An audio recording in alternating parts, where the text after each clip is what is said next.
Year 8. Elements, Mixtures and Compounds, Week 4. Do all metals go rusty?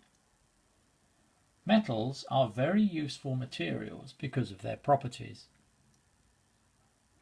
Metals are dense. This means that they are heavy for their size. Metals are shiny. Metals are flexible. This means they can be bent without them breaking. Metals are also good conductors of heat and electricity. Many metals that we use are elements. Aluminium is often used to make saucepans because it is a good conductor of heat.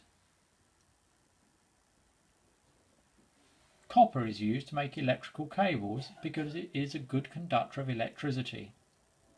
Iron is the most common metal element on Earth. It is a very useful material, but there are problems. The first problem is that it is not as flexible as many other metals. This problem can be overcome by mixing it with carbon. This makes the alloy that we call steel. The second problem that happens with both iron and steel is that they rust. This means that they react with water and oxygen in the air to make a reddish-brown crumbly material.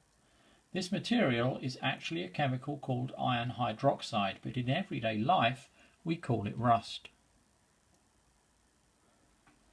Other metals, including copper, aluminium and lead, do react or corrode more slowly when they are in contact with air and water, but the problem is not as bad as that with iron or steel.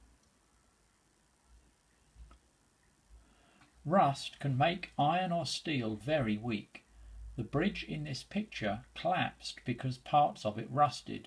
For this reason, people have found ways of stopping iron from going rusty.